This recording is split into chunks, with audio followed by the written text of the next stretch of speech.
Welcome to Galactic Grandmother Heart to Heart. My name is April, and I have a very special guest today. His name is Marco Lopor, and I first became aware of Marco when I found myself laughing out loud at his memes on Facebook. He has a great sense of humor, but there was a spirituality that came through. So I looked into Marco some more and found out that he's written a book called Awakening Diaries, available on Amazon. And I highly recommend it. It's a great resource for awakening, but more than that, it's just packed with spiritual jewels of wisdom. And Marco hides, I think, his spiritual teaching. I mean, he's got so much to offer as far as spiritual teachings. I think in a way, he kind of hides that behind his funny memes. But welcome, Marco. I'm excited to get to know you better. Thank you. Thank you. Yeah, I really enjoy making memes, but of course there is always another message that maybe you want to use. I mean, you use the memes to explain something that maybe with words is not even possible to explain. Right. And humor and laughter is such a high vibration, I think. Yeah, absolutely. It's the highest vibration. I think to have fun should be the purpose of every human interaction. Right. Um, for those for Can you just tell us about yourself a little bit and you how your awakening came about and how you got to be where you are today, just to give us a little background about who you are. Yes, I'm born in Southeast Italy in 1974. So I've been living my normal life in Italy. I come from a town that is on the sea, so I was always connected with water, and I've grown up in a city where you can swim from April to October because it's really warm. Ooh, nice. So it's a really, yeah, it's a touristic place in the south of Italy. We are in front of Albany and Greece. So I've been there most of my life until 40 years old. And then with my ex-partner, we we came to the Netherlands to to start a new life here. But at some point, she came back to Italy, and I decided to stay alone in the Netherlands. And that was the moment where my spiritual awakening started, because for the first time, I was completely alone, without family, without friends, without a partner, without anyone, and I could face myself, my shadow self, Yeah.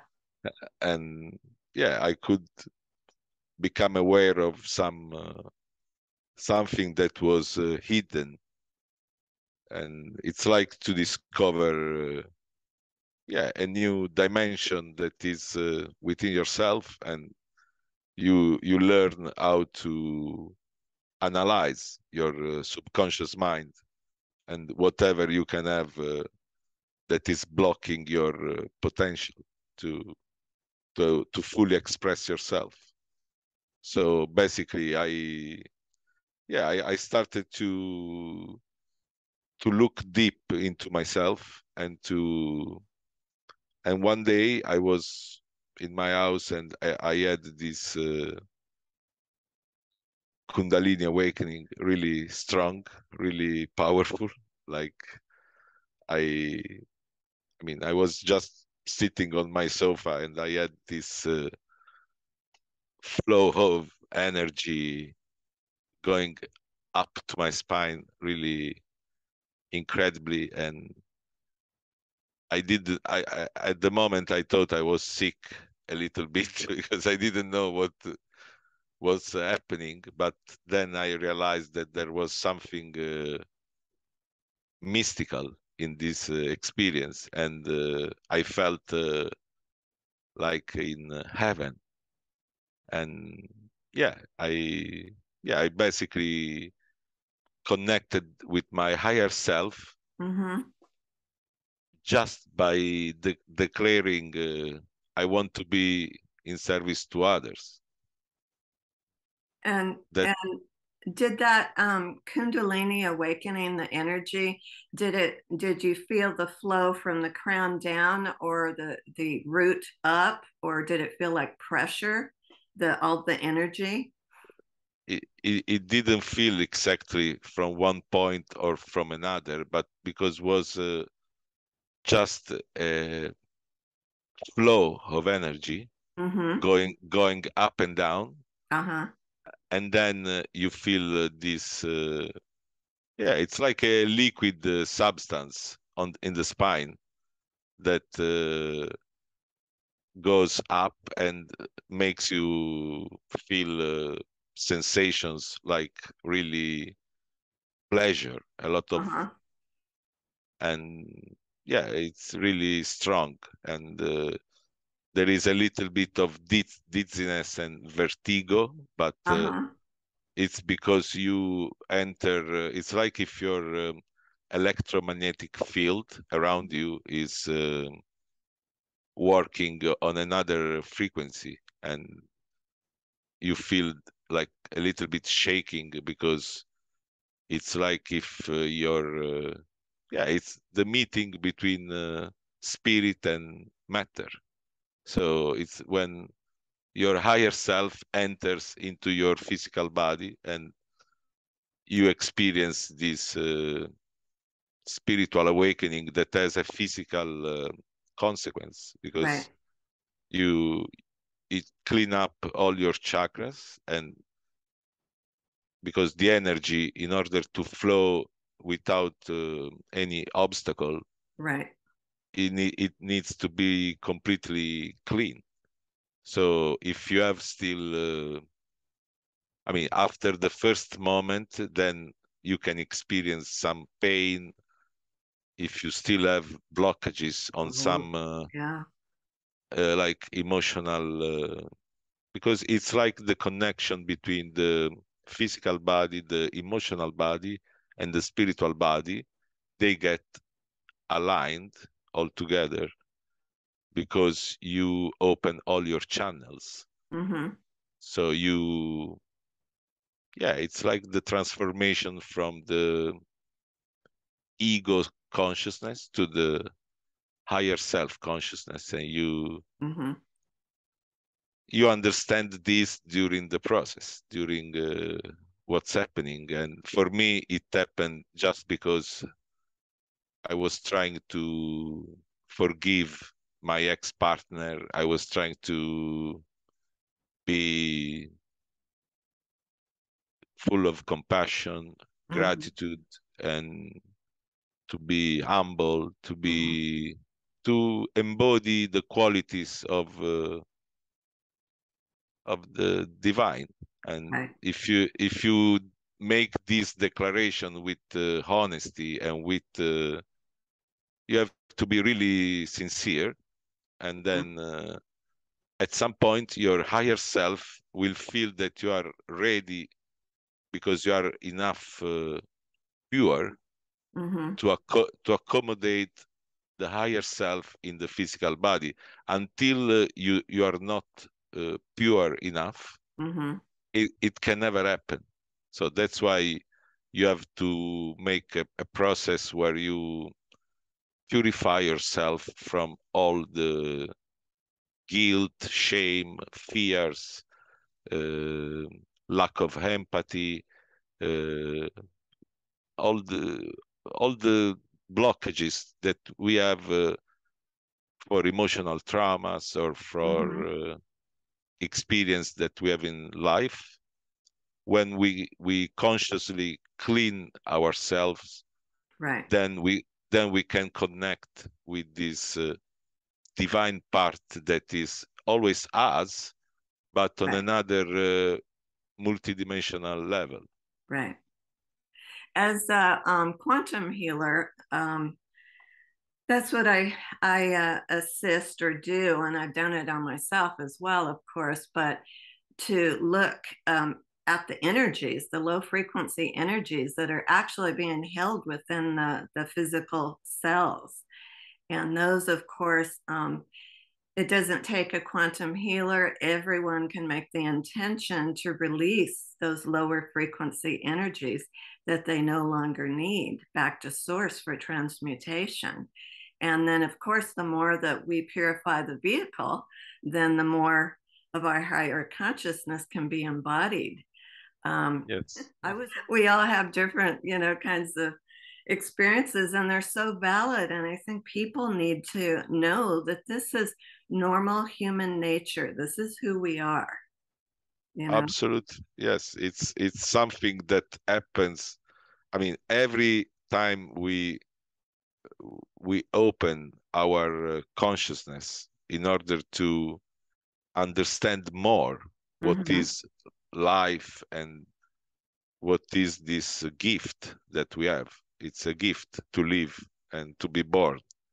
It is. So when we start to consider it as a gift that we as spiritual beings, we Mm-hmm. have to experience also physicality, what is to Right. be in a body, to be physical.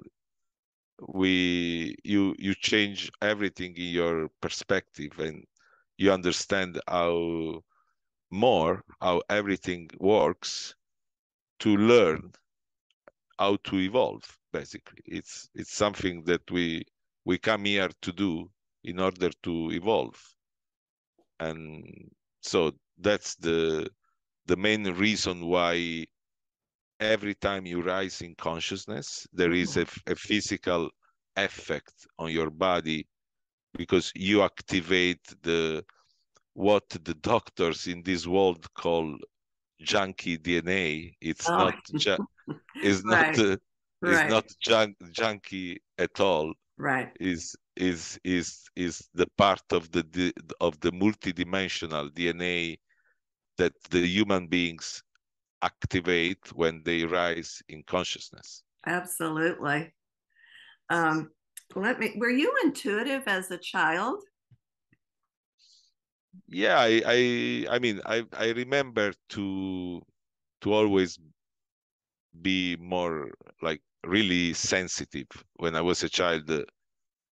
I I couldn't do all the things that my parents or other children were doing. I couldn't see, for example, in the south of Italy, it's really common that as a child you fight in the street, and if you are strong, you are considered a man. Or but I couldn't see violence around me. Uh-huh. I couldn't fight, because for me it was incredible to have a fight with Right, someone. But right. what was something really normal to have fight in the street, playing football, these type of Mm-hmm. things. And I remember that I was always I kept myself always far from this fight because I couldn't be around violence. So most of the time I was keeping what I felt only for myself. So I didn't Mm-hmm. share with anyone, because around me I saw people really materialistic. And Mm-hmm.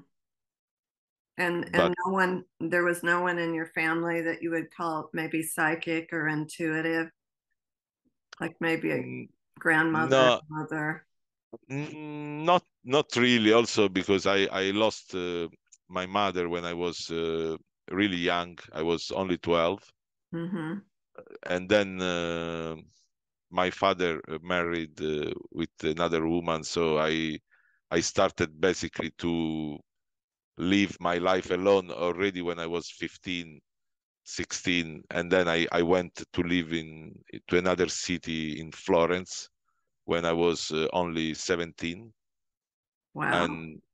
and then from there I started my own experience, and now I am in Amsterdam. So I I I like to travel a lot, Yeah. and I like to. I mean, I like the adventure Yeah. most of all. A little bit So of a gypsy soul there. probably I don't know. I really cannot imagine to be always in the same place where I am bored forever. Like it's Yeah. I can't tell you how many times I've moved. It's just an incredible amount of times. Um, let me ask you, dive into your book now. Um, I just love your book. Your book is amazing. And thank you. whenever I've seen you on interviews, you're so humble. I mean, you're like an awesome spiritual teacher. I don't know. I just I mean most of the time I just have fun Yeah, yeah. because I I like to communicate through Humor. humor, and yeah, I mean I think it's to explain something with an image and just a sentence. It's Uh-huh. really it's a form of art because Right. it's synthetic. Mm-hmm. At the same time, you make people feel Right. the what you want to explain with a simple Right. and you make people laugh, which Right. is the most important thing probably. I mean High to vibration. I love to laugh. And yeah, and and when I kept finding myself literally laughing out loud at your memes, and yet the spirituality came through, and I thought, I've got to check this person out. There's a lot more behind these funny memes. And your book is really good for the awakening process. And there's so many jewels of spiritual wisdom in there that I know your book only costs $5 on Amazon, and I know what books cost to print. You can't be making any money on the book. Am I correct? I don't make any money on the Right. book. I mean, I have my job. I use Facebook and the book Mm-hmm.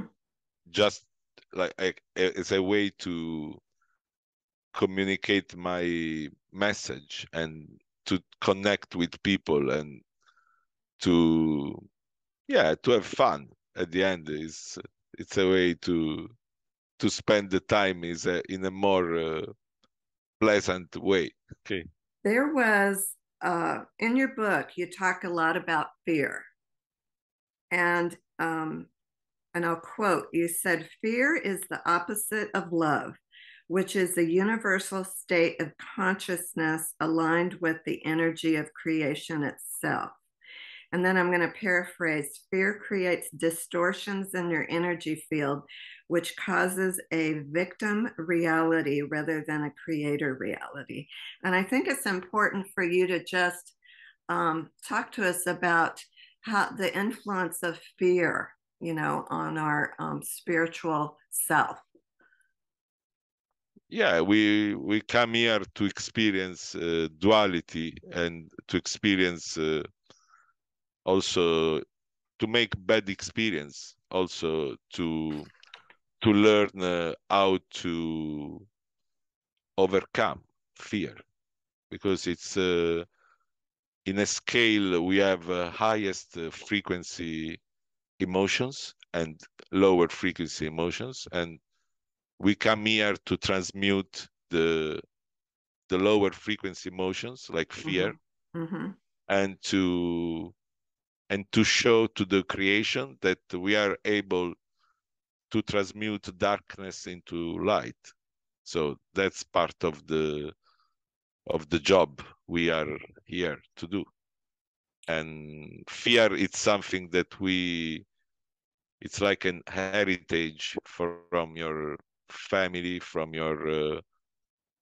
the area where you are born. There is a karmic uh, situation based on fear that you come here to overcome, Mm-hmm.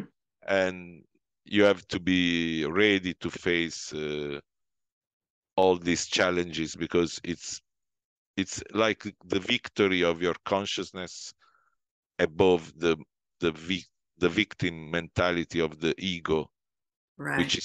which is affected by your family, by the area where you are born, by the global fear, the collective fear that we Right. are in this world.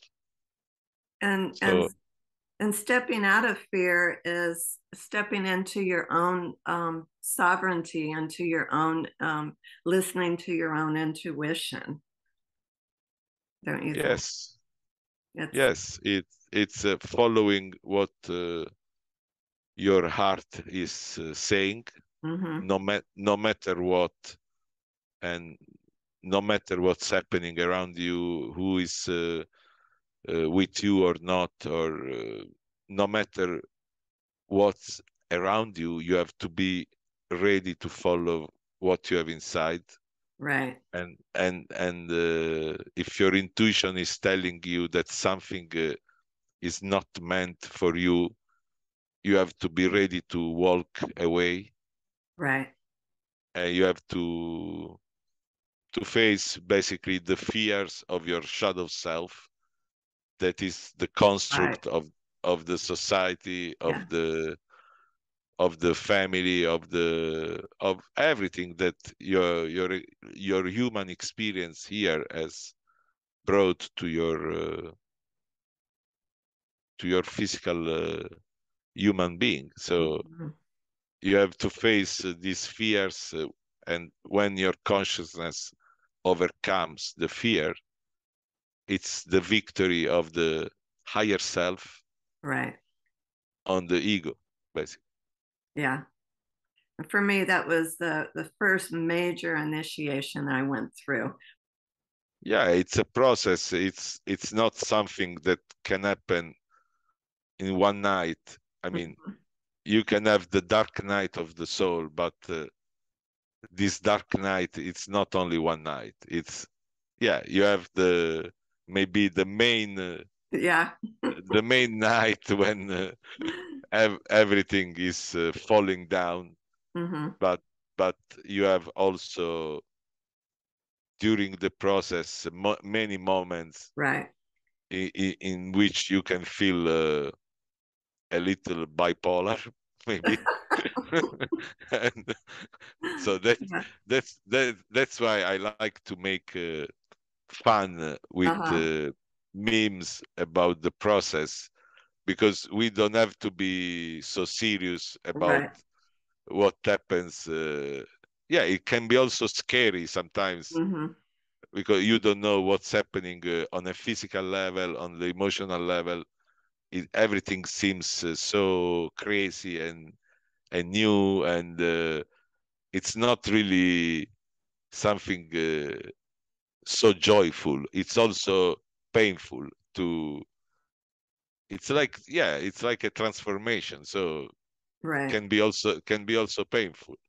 And yeah, if we take everything so seriously, like yeah, I see some spiritual people that are really like they create a new religion. Like for me, it's not a new religion.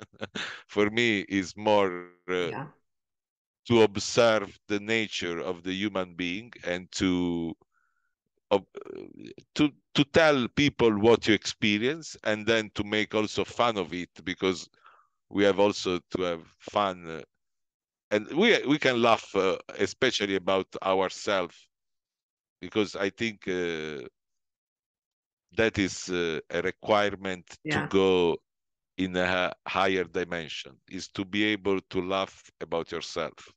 right. If you are not able to laugh about yourself, you can be spiritual as you want, but you will be always at the level of ego competition. Oh, yeah. I think, yeah, Where I agree. when But if you can laugh about yourself, it means you have reached a dangerous level of unbotheredness. Yeah, yeah. Let's talk about integrity. In your book, you call integrity an antivirus and that it works to prevent corruption of the mind. Um, can you explain how integrity works with the embodiment of the higher consciousness? Yes, I think it's always part of this task that we have to accomplish, the task of overcoming the lower self. Mm-hmm. And so when you keep your discipline on a good level, and you can be always in integrity, Mm-hmm.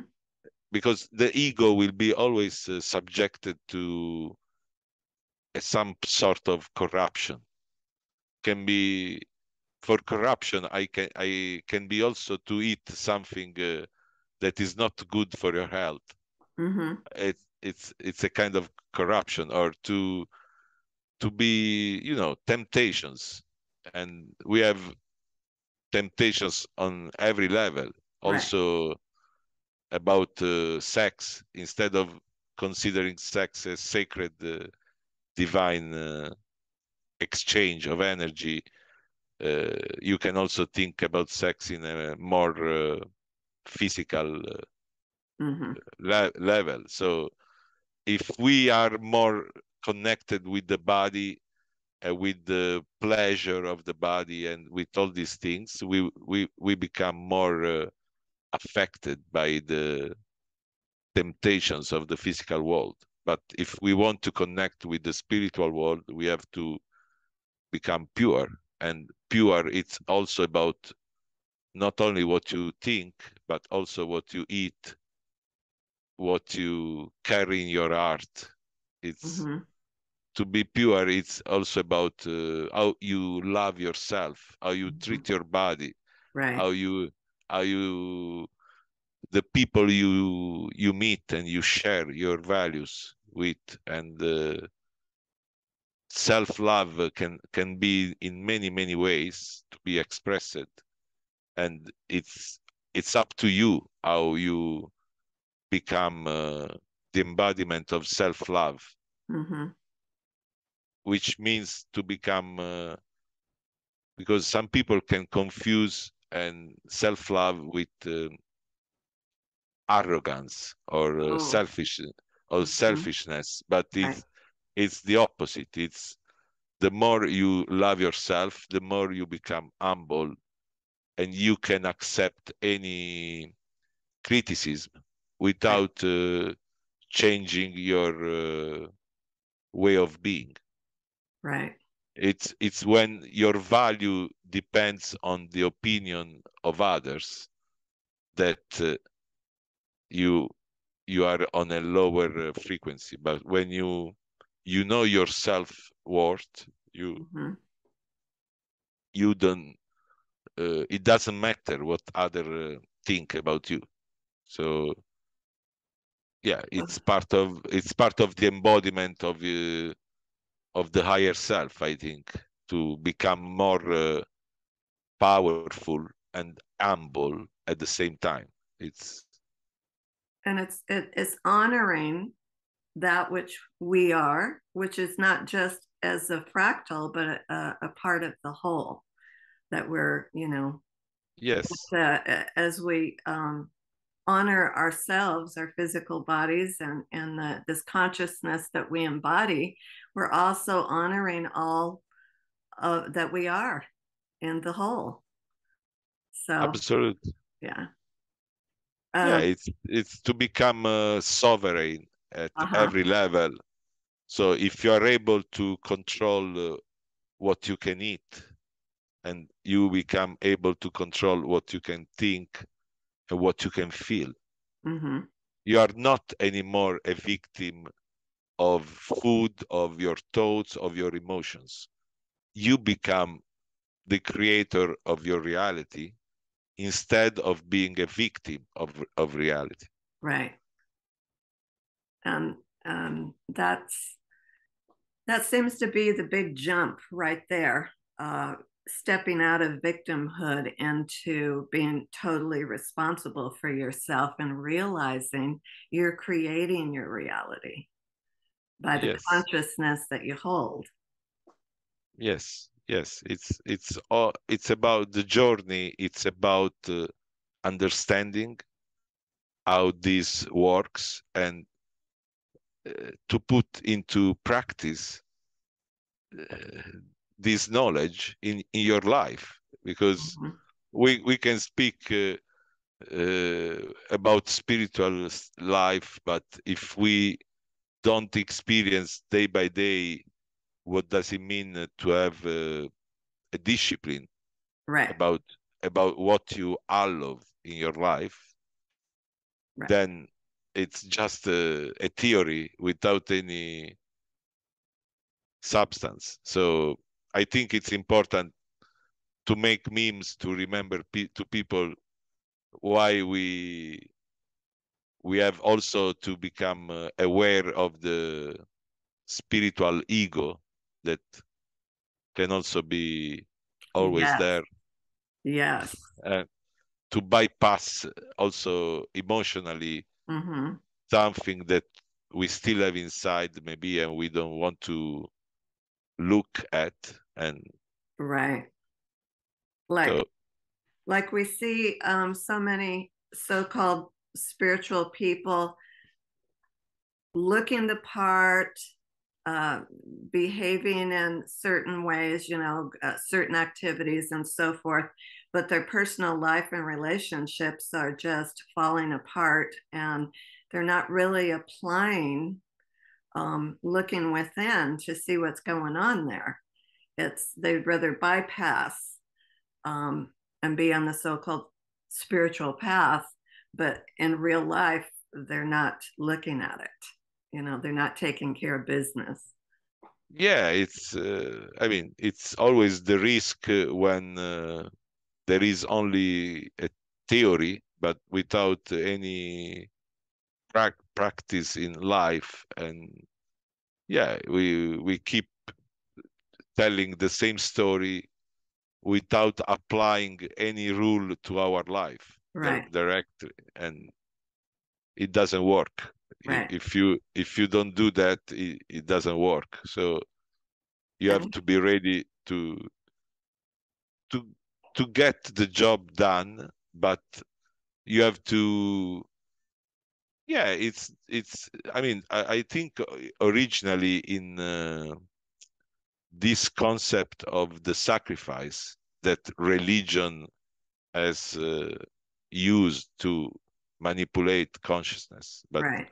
they have transformed the concept of sacrifice. But Hmm. originally, the sacrifice is to sacrifice your ego Hmm. in order to connect with the divine.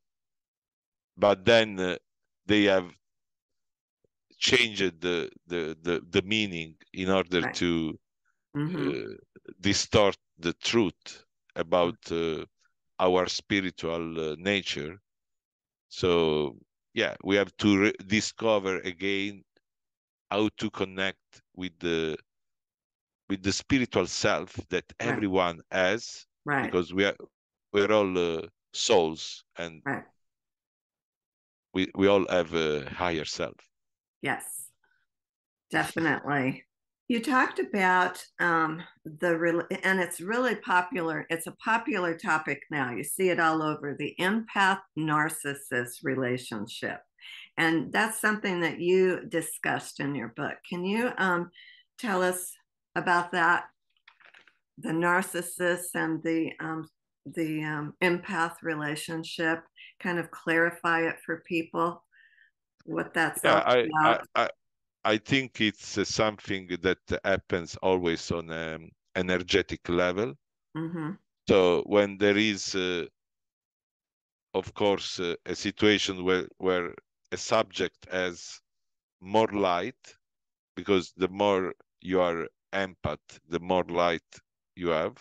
Mm-hmm. When you have more light, you attract those that need the light because they have a lack of light. Because the more you are selfish, the more you lack light. So it's on an energetic level. Those who have more light attract those that need the light. Right. It's something that happens for this reason. But most of the time, those who need the light are victim themselves of an emotional trauma or something that has created a distortion in Mm-hmm. their auric field. Uh-huh.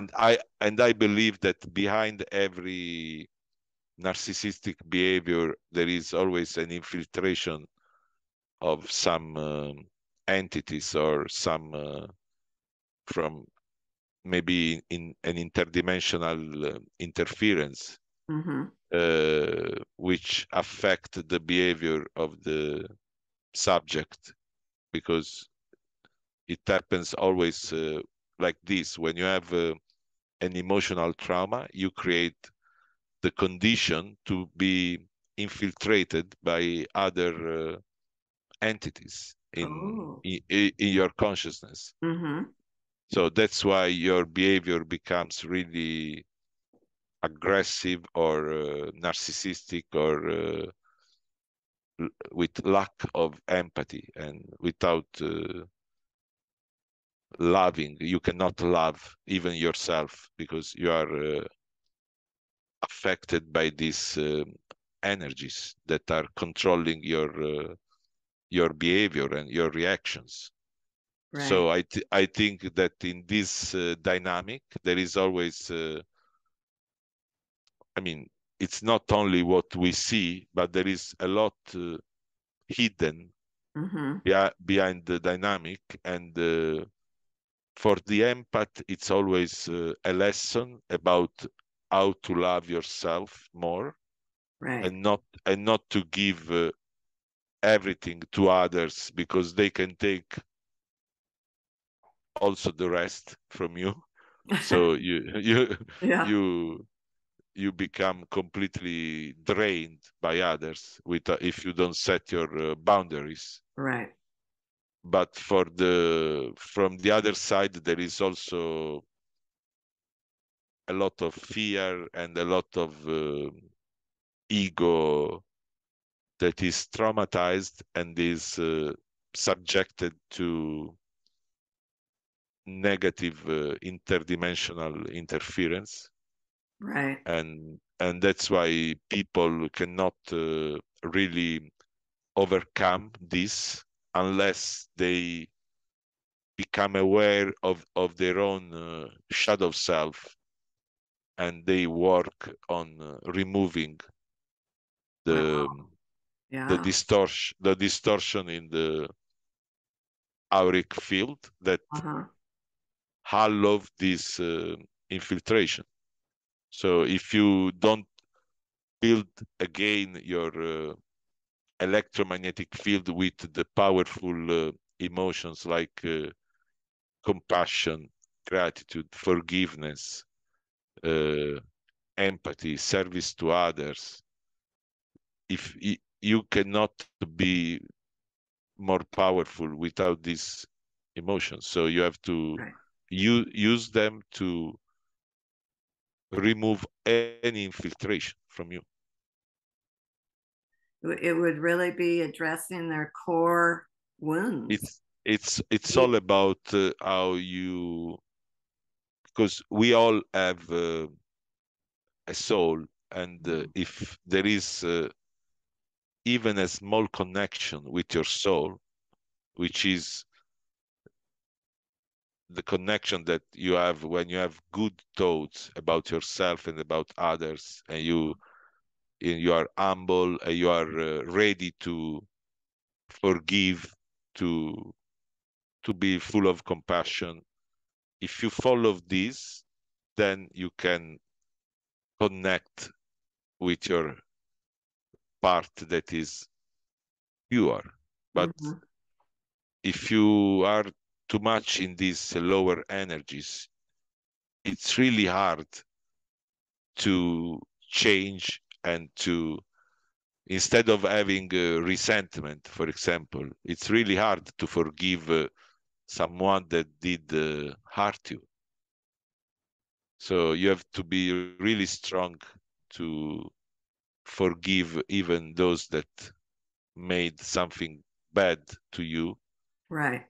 If you are able to win, that this is the meaning of, it's all a metaphor, and offering the other cheek is a metaphor to explain the power of forgiveness for your perfect electromagnetic Mm-hmm. balance.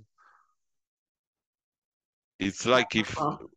it's the masculine is the electric and the feminine is the magnetic.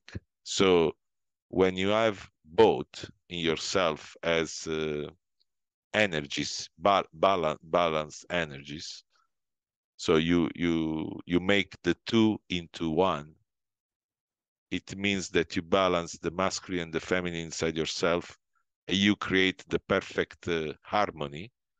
So there are no more infiltration in your field, and that's why you experience bliss, joy, because you become protected by this energy. So you cannot Yeah. be anymore. But when you are in a trauma, you are in the lower energies, and then that's why you are. It's like the difference between hell and heaven Mm-hmm. on in the same dimension. You can experience hell or heaven on earth, Right. And but be we right next to someone standing by you, and they might be in heaven and you're in hell just by your yes, consciousness.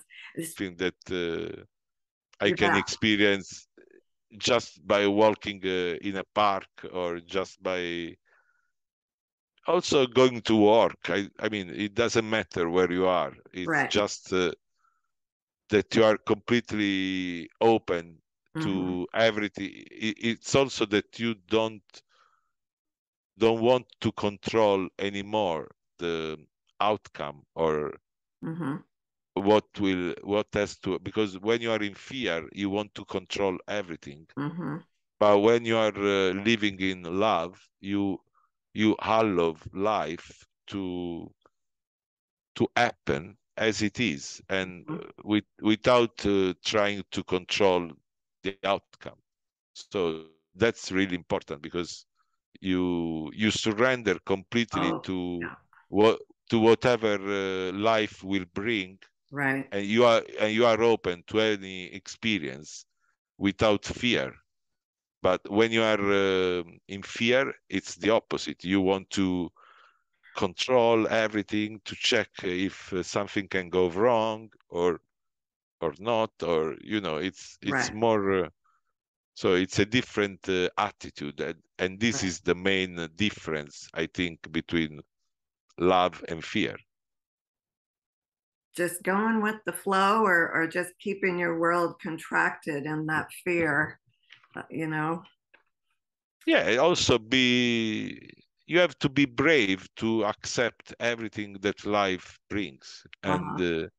and to face everything with a smile. Even uh, that's the victory of the higher consciousness. When you face everything with a smile, it doesn't matter what can happen. You are already sending out a good vibration from your being, because you are living without fear. And Yes. so that's the meaning for me, to be brave, to be ready to accept everything in life without wanting to control. And people don't realize, I don't think a lot of people realize that the spiritual path, the payoff is just beautiful. I mean, happiness, joyful experiences, good health, the list goes on, and good relationships, and that's really the best part, I think, when people can tap into who they really are and really enjoy their life. Yeah, and especially to discover that, because we have an inner child that is still inside of us. So Mm-hmm. when you discover how to connect with your inner child and to clean a little bit your inner child from trauma that you Mm-hmm. might have in the past, so Mm-hmm. you can really enjoy this moment of reconnection with your inner child and And have every some fun. yes, and have some fun. I mean, Yeah. this is what I do when I create memes. It's my inner child that wants to make fun of everything, and yeah, And that's you what I do a do. good job. I appreciate it. Yeah.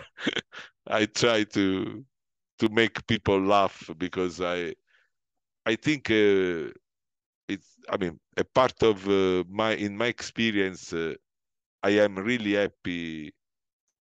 I've always been also in the school, in the classroom, the one that was making the other laughing. A jokester.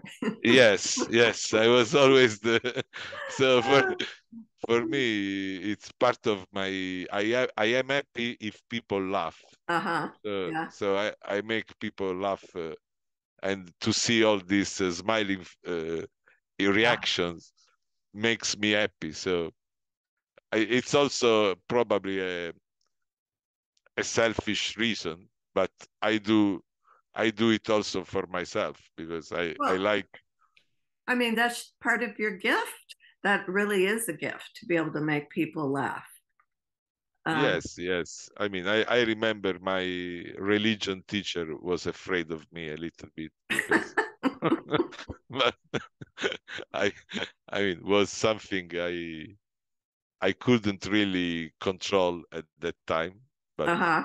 yeah. You've got so many great sayings, and one of them that you had written that you would say to yourself like a mantra is, I am soul, I am free, I am sovereign. And you talk about the sacred heart space in every human being, and that this heart space is a multidimensional door to unlock your divine gifts. And that's exactly what I became aware of with my profound metaphysical experience was that the heart space is actually a portal to our higher self. And can you talk about that heart space as a multidimensional door? Um, Yeah, it's if you see the colors of the chakras, is the heart chakra is green mhm, because it's every color has a specific vibration. So if you focus, for example, on the color green, you can focus on your heart space mhm, to become the embodiment of compassion and forgiveness, because the main qualities of the heart are gratitude, forgiveness, and compassion. So you have to become conscious of how to put into pra- practice in life gratitude, forgiveness, and compassion mhm, with even with your worst enemy. You have to be ready to. So if you are able to do that, then you will open your heart chakra, and it will change everything in how the energy flows in your body. But it's up to you if you are able to win against resentment, against hatred, against grief, because the heart chakra is blocked also by grief. So if you are not able to overcome your grief, you will not be able to open fully the heart chakra. So that's the job to do, to focus really on the color, and to think about all the experience that you have to overcome in order to embody these divine qualities, which are gratitude, forgiveness, compassion, empathy, service to others. You can do that when you have an open heart chakra. But unless you work also on the emotions, Right. it will be only a temporary mechanical opening, but it will not be permanent, because to be permanent, it means that you have solved all the emotional blockages that are keeping the chakra closed. When you clean the emotional body, you connect with the spiritual body, and you are less sick, because the highest vibration protects you from every virus or Right. bacteria, Yeah. and you don't need all this medicine or doctors. You just need to be on a higher vibration, because you will never get sick, Mm-hmm. and you also can reverse the age process Yep. if you I have a I constant agree. is the spirit that gives life Right. to the physical body. So if we are not connected with the spirit, that's why people become yeah, they have a lot of problems with the physical body, because all the pain that we can have, they depend on this. Right. And we do have a divine template, for our physical body. And it's there. It's just that's another thing that we can work on embodying, is just bringing that divine template in to our physical reality.